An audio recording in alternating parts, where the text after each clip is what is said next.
ഞാനൊരു കേസിൽ വിയ്യൂർ വനിതാ ജയിലിൽ കിടന്നിരുന്നത്. അപ്പോൾ വിയ്യൂരിൽ നിന്ന് കാണാൻ കുറച്ച് പ്രശ്നങ്ങളൊക്കെ ഉണ്ടായിട്ട് അവിടെ മനുഷ്യാവകാശ കമ്മീഷൻ അറിയിച്ചുകൊണ്ട് ഞാൻ അട്ടക്കുളങ്ങര വനിതാ ജയിലിലേക്ക് ട്രാൻസ്ഫർ ആവശ്യപ്പെട്ടിട്ട് അട്ടക്കുളങ്ങര വനിതാ ജയിലായിരുന്നു 2013 അപ്പോൾ അവിടെ ചെന്ന സമയത്ത് കാരനൂർ വധക്കേസിൽ പ്രതി ഷെറിൻ ഉണ്ടായിരുന്നു. അപ്പോൾ ഷെറിൻ എൻ്റെ തൊട്ടടുത്ത സെല്ലായിരുന്നു കഴിഞ്ഞിരുന്നത്. അപ്പോൾ മറ്റുള്ള തടവുകാരെ പോലെ അവർ ക്യൂരിൽ നിന്നിട്ട് ഭക്ഷണമൊന്നും വാങ്ങിയിരുന്നില്ല. അവർക്ക് 3 നേരവും അവർക്ക് ഉള്ള ഭക്ഷണം അവിടുത്തെ ജയിൽ സ്റ്റാഫുകൾ അവർ പറയുന്ന ഭക്ഷണം അവർക്ക് പുറമെ നിന്ന് വാങ്ങി കൊടുക്കാറാണ് പതിവ്.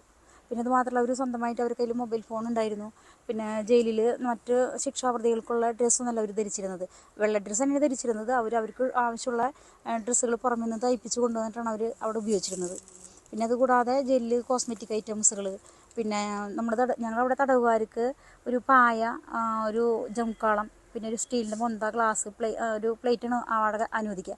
അതിലുപരി ഷെറിന് പ്രത്യേകമായിട്ട് കിടക്കുക, തലയണ, വീട്ടിൽ നിന്ന് കൊണ്ടുവരുന്ന ബെഡ്ഷീറ്റുകൾ, ഒരു വലിയ ബക്കറ്റ് നിറയെ അവൾക്കുള്ള ഡ്രസ്സുകൾ, 10,000 രൂപ കോസ്മെറ്റിക് ഐറ്റംസുകൾ, മിറർ, സൗന്ദര്യം, അങ്ങനെ ഒരുപാട് സാധനങ്ങളുണ്ടായിരുന്നു. അപ്പോൾ ഇതൊക്കെ കാണിച്ചുകൊണ്ട് ഞാൻ ആദ്യം അവിടുത്തെ സൂപ്രണ്ടിന് പരാതി കൊടുത്തിട്ട് പ്രത്യേകിച്ച് നടപടിയൊന്നും ഉണ്ടായിരുന്നില്ല. പിന്നെ അതിന് ശേഷം ബ്ലൂ ബ്ലാക്ക് മെയിലിംഗ് കേസിൽ ബിന്ധ്യാസ് തോമസ് അവിടെ കിടന്നിരുന്നു. അപ്പോൾ ബിന്ധ്യാസ് തോമസിന് കൊടുക്കാനായിട്ട് ഫോൺ ഷെറിൻ്റെ കയ്യിലുണ്ടായിരുന്നു. ഫോൺ ബിന്ധ്യാസിന് കൊടുത്തു. അപ്പോൾ ഞാൻ ആ ഫോൺ പിടിച്ച് വാങ്ങിയിട്ട് അതിൻ്റെ നമ്പറൊക്കെ എടുത്തു. അവർ ആ സമയത്ത് വിളിച്ച ഫോൺ നമ്പർ അടക്കം എടുത്തിട്ട് സൂപ്രണ്ടിന് പരാതി കൊടുക്കണ്ടായി. ആ സമയത്തും സൂപ്രണ്ട് നടപടിയൊന്നും എടുത്തില്ല. പിന്നെ അതിന് ശേഷം ഞാൻ പരാതിപ്പെട്ടിയിൽ പരാതി എഴുതിയിട്ടു, അതിന് നടപടിയൊന്നും ഉണ്ടായില്ല. പിന്നെ അവിടുത്തെ ഒരു സ്റ്റാഫ് മുഖേന ഞാൻ കൈരളി പീപ്പിളിൻ്റെ ചീഫ് റിപ്പോർട്ടർ ഷാജഹാന് ഈ വിവരങ്ങളൊക്കെ കാണിച്ചുകൊണ്ട് ഒരു പരാതി എഴുതി കൊടുത്തു. പുറത്തേക്ക് പോയി പരാതി. അങ്ങനെ പുറത്തേക്ക് പരാതി പറ്റി കൈരളി പീപ്പിൾ എൻ്റെ ഈ പരാതി ലൈവായിട്ട് അവർ കാണിച്ചു. എന്തൊരു പ്രോഗ്രാം ഉണ്ടായെന്ന് തോന്നുന്നു. അതിനെ തുടർന്നിട്ട് സൂപ്രണ്ട് എന്നെ വിളിച്ചിട്ട് വളരെ ദേഷ്യപ്പെട്ടു. കാരണം അവർക്ക് ഈ പരാതിനെ കുറിച്ചല്ല അറിയേണ്ടിരുന്നത്. എൻ്റെ ഈ പരാതി ജയിൽ സൂപ്രണ്ട് അറിയാതെ ഏത് സ്റ്റാഫ് സഹായിച്ചിട്ടാണ് പുറത്തേക്ക് പോയതെന്നാണ് അവർക്ക് അറിയേണ്ടിരുന്നത്. പിന്നെ സൂപ്രണ്ട് പറയാതെ വന്നപ്പോൾ പിറ്റേ ദിവസം സൂപ്രണ്ട് DIG പ്രദീപ് സാറ്, പിന്നെ അവിടുത്തെ വെൽഫെയർ ലക്ഷ്മി മാഡം, ഒരു 3 പേരും കൂടി എന്നെ ചോദ്യം ചെയ്തു. DIG എന്നോട് സ്റ്റാഫിൻ്റെ പേര് പറയാത്തത് കാരണം ഞാൻ ഇനി ജയിലിൽ നിന്ന് ഇറങ്ങില്ല, ഞാൻ അവിടെ തന്നെ കിടക്കുന്നൊക്കെയാണ് അയാൾ എന്നെ ഭീഷണിപ്പെടുത്തിയത്. മാത്രമല്ല, ഈ പ്രദീപ് സാറ് ആഴ്ചയിൽ ഒരു ദിവസം എന്ന് പറയുന്ന പോലെ വൈകുന്നേരം ലോക്കപ്പിന് ശേഷം ഷെറിനെ കാണാൻ വരാറുള്ളൊരു വ്യക്തിയാണ്. ഷെറിനെ ലോക്കപ്പിന് ശേഷം ഒരു 7 മണിക്ക് ശേഷമൊക്കെ ഷെറിനെ ലോക്കപ്പിൽ നിന്ന് ഇറക്കിയാൽ ഒരു 1.5-2 മണിക്കൂറിന് ശേഷമാണ് ഷെറിനെ തിരിച്ച് ലോക്കപ്പിൽ കയറ്റാറ്. അതിനുശേഷം ഒരു മാസത്തിന് ശേഷം ഞാൻ ജാമ്യത്തിൽ ഇറങ്ങിയതിന് ശേഷം അന്നത്തെ DGP സെൻകുമാറിന് ഈ വിവരങ്ങളെല്ലാം വെച്ചിട്ട് ഞാൻ പരാതി എഴുതി അയക്കേണ്ടായി. അപ്പോൾ സെൻകുമാർ സാർ എനിക്ക് തിരിച്ചൊരു നോട്ടീസ് അയച്ചത് അട്ടക്കുളങ്ങര ജയിലിലെ അന്തേവാസികളെ അപമാനിക്കുന്ന തരത്തിൽ ഞാനൊരു പ്രസ്താവന നടത്തി എൻ്റെ പേരിൽ നടപടി എടുക്കുന്നുണ്ട് സാർ അയച്ചു. അപ്പോൾ ഞാനതിന് തിരിച്ച് വിവരാവകാശം വെച്ചത് എന്താണെന്ന് വെച്ചാൽ ഷെറിൻ കാരനൂർക്ക് ജീവപര്യന്തം ശിക്ഷയോടൊപ്പം തന്നെ 392 എന്നൊരു വകുപ്പ് കൂടി ഉണ്ടായിരുന്നു. അതായത് റോബറി, ഒരു റോബറിക്ക് വേണ്ടിയുള്ള കൊലപാതകം എന്ന് പറയുമ്പോൾ അതിൽ പരോള് 2-3 വർഷത്തേക്ക് കൊണ്ട് തടയുന്നുണ്ട്. കാരണം ആ 392 പ്രകാരം ശിക്ഷിക്കപ്പെട്ടിട്ടുള്ള കാലയളവ് കഴിഞ്ഞിട്ട് പരോൾ അനുവദിക്കാൻ പാടുള്ളൂ എന്നാണ് ജയിലിൽ പ്രിസൺ റൂൾസിൽ അങ്ങനെയാണ് പറയുന്നത്. അപ്പോൾ അതേസമയം ജയിലിൽ 1 വർഷത്തിനകം ഷെറിന് പരോൾ അനുവദിച്ചിട്ടുണ്ടായിരുന്നു. അപ്പോൾ പരോൾ അനുവദിച്ച കാലഘട്ടം തൊട്ട് ഞാൻ വിവരാവകാശം വെച്ചപ്പോൾ സെൻകുമാർ സാറ് എനിക്കെതിരെ നടപടിയൊന്നും എടുത്തില്ല. പകരം 2 ഉദ്യോഗസ്ഥന്മാരെ സ്ഥലം മാറ്റി. ഷെറിന് ഇല്ലീഗലായിട്ട് സൗകര്യങ്ങൾ ചെയ്തു കൊടുക്കുന്നുണ്ട്. സത്യത്തിൽ സൗകര്യങ്ങൾ ചെയ്തു കൊടുക്കുന്നുണ്ട്. സ്ഥലം മാറ്റുമ്പോൾ DIG പ്രദീപ് സാറിനടക്കം ജയിലിലത്തെ 1-2 സ്റ്റാഫിനെ ഒഴിച്ചിട്ട് എല്ലാ സ്റ്റാഫിനും സ്ഥലം മാറേണ്ടി വരുമായിരുന്നു, ഒരു താൽക്കാലികമായിട്ട് തൃപ്തിപ്പെടുത്താൻ വേണ്ടി മാത്രം. പിന്നെ ഞാൻ വീണ്ടും വിവരാവകാശം വെച്ചപ്പോൾ സാറിന് അതിന് മറുപടി ഒന്നും തന്നില്ല. പകരം ഷെറിനെ വിയ്യൂർ ജയിലിലേക്ക് പണിഷ്മെൻറ്റ് ട്രാൻസ്ഫർ കൊടുത്തു. പിന്നെ ഷെറിന് ഇവിടെ വന്നിട്ട് വിയ്യൂർ ജയിലിൽ വന്നിട്ട് ഉദ്യോഗസ്ഥർക്ക് കൈക്കൂലിയൊന്നും കൊടുക്കാൻ നടന്നില്ല. ഇവിടെ സെല്ലിൻ്റെ അവിടെ നിന്ന് ഓഫീസിലേക്ക് നടക്കുന്ന ദൂരം, ആ ദൂരത്തേക്ക് വെയിലിൻ്റെ അസ്വസ്ഥത കാരണം അവൾക്ക് അവിടുത്തെ ജയിലിലത്തെ ഡോക്ടർ കൊട എഴുതി കൊടുത്തു, വെയിൽ കൊള്ളാതിരിക്കാൻ വേണ്ടിയിട്ട്.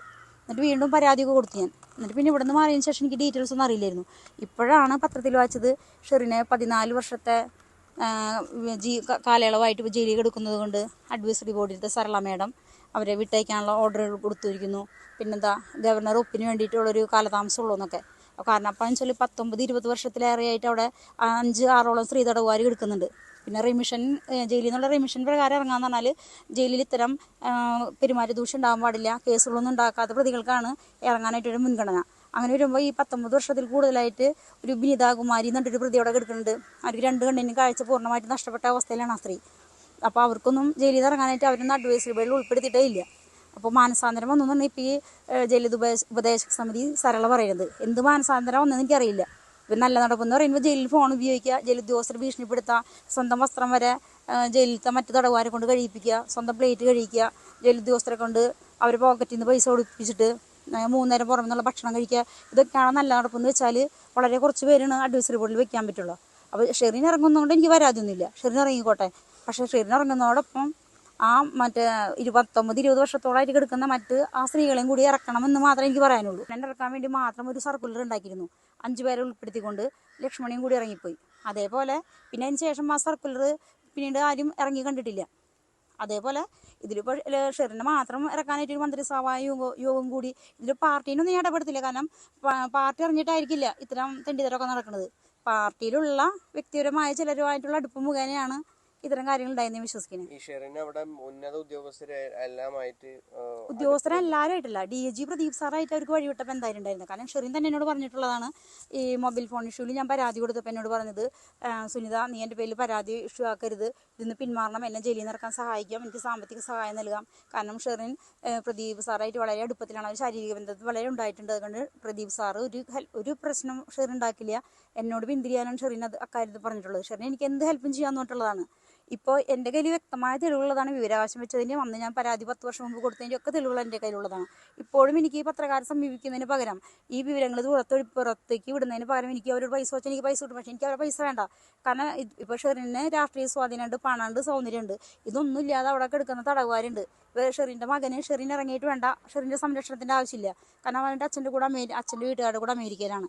പക്ഷേ ഈ ജയിലിൽ കിടക്കുന്ന സ്ത്രീകളുടെ മക്കളൊക്കെ ചിൽഡ്രൻസ് ഹോമിലും അതിനവരെ ഏറ്റെടുക്കാൻ ബന്ധുക്കളോ അല്ലെങ്കിൽ വീട്ടുകാരോ ഇല്ലാത്തൊരവസ്ഥയിൽ കഴിയുന്നവരാണ്. അതുപോലെ തന്നെ ഇപ്പോൾ അനുശാന്തി ഇപ്പോൾ ജാമ്യത്തിൽ ഇറങ്ങിയിട്ടുണ്ട്, സുപ്രീം കോടതി ജാമ്യത്തിൽ ജീവപര്യന്തം ശിക്ഷിക്കപ്പെട്ട. കാരണം അവരുടെ കണ്ണിനെന്തോ മയോപ്പിയ എന്നിട്ട് അസുഖം വന്നിട്ട് കാഴ്ചശക്തി കുറഞ്ഞതിൻ്റെ പേരിൽ അവരുടെ കയ്യിൽ പൈസ ഉള്ളത് കൊണ്ടാണ് സുപ്രീം കോടതിയെ സമീപിക്കാൻ കഴിഞ്ഞത്. അതേസമയം ഇപ്പോൾ ജയിലിൽ കിടക്കുന്ന 19 വർഷത്തെ തടവുകാരി ബിനിതാകുമാരി, അവർക്കൊന്നും സാമ്പത്തികമായിട്ട് യാതൊരു കഴിവില്ലാത്തത് കൊണ്ടാണ് അവർ അതിൻ്റെ ഉള്ളിൽ കിടക്കുന്നത്. അപ്പോൾ ഈ അഡ്വൈസറി ഉപദേശക സമിതി അംഗം മറ്റേ അസർളമേടൊക്കെ ഇവരെ കാണുന്നില്ല എന്നുള്ളതാണ് പ്രശ്നം. ഇത്തരം തടവുകാരെ കാര്യങ്ങളൊന്നും അവരില്ല.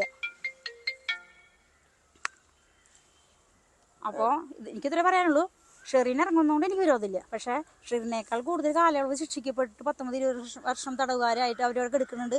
ഇത്തരം ആക്ടിവിറ്റീസിലൊന്നും പെടാത്ത, ഇല്ലീഗൽ ആക്ടിവിറ്റീസിലൊന്നും പെടാത്ത തടവുകാരെ കാര്യം കൂടി പരിഗണിച്ചാൽ കൊള്ളാം. എട്ടക്കുളങ്ങര ജയിലിൽ മാത്രമാണോ ഇത്രയും ഒരു ഇങ്ങനത്തെ സ്വാധീനങ്ങൾ? അതെ അതെ, എൻ്റെ അറിവിൽ എത്ര എട്ടക്കുളങ്ങര മാത്രമല്ല. അപ്പോൾ DIGയുടെ അണ്ടറിൽ ഇപ്പോൾ പ്രദീപ് സാറോടില്ല. ഇപ്പോൾ ഡൽഹി എന്തോ ജയിലിലത്തെ ഉദ്യോഗസ്ഥന്മാർക്ക് പരിശീലനം കൊടുക്കുന്ന എന്തോ സാറായിട്ട് ഏതോ ഇന്നലെ എനിക്ക് അറിഞ്ഞിരുന്നത്, എവിടെയോ ജോലി ചെയ്യുന്ന ആൾ. കാരണം ആളുടെ പരിശീലനം കിട്ടിയാലാണ് ജയിലിലത്തെ ഉദ്യോഗസ്ഥന്മാർക്ക് വളരെ നന്നായിരിക്കും. ഇതിപ്പോ അവിടുത്തെ ഈ പ്രദീപ് എന്ന് പറയുന്ന ഉദ്യോഗസ്ഥൻ മാത്രമാണോ അതോ അവിടുത്തെ ജയിലിലെ മറ്റു ഉദ്യോഗസ്ഥർ? ഇല്ല, ഈ വനിതാ ജയിലിൽ ഉണ്ട്. ജയിലിലത്തെ ഉദ്യോഗസ്ഥന്മാർ ആണായിട്ട് ഇപ്പോൾ DIG പ്രദീപ് സാർ മാത്രമേ വരാറുള്ളൂ. പിന്നെ അത് സൂപ്രണ്ട് നസീറ ബീവിന്നോ നസീറ ബീഗം എന്നാണ് സൂപ്രണ്ടിൻ്റെ പേര്. പിന്നെ അവിടുത്തെ ഒരുവിധം സ്റ്റാഫൊക്കെ സലീൻ കുമാരി, സരസ്വതി, ഇവർക്കൊക്കെയാണ് പണിഷ്മെന്റ് ട്രാൻസ്ഫർ കിട്ടിയത്. ഞാൻ പരാതിപ്പെട്ടിട്ട്. ഇവരൊക്കെ പൈസയാണോ വാങ്ങിയിട്ടുള്ളത്? പൈസ തന്നെയാണ് വാങ്ങിയിട്ടുള്ളത്.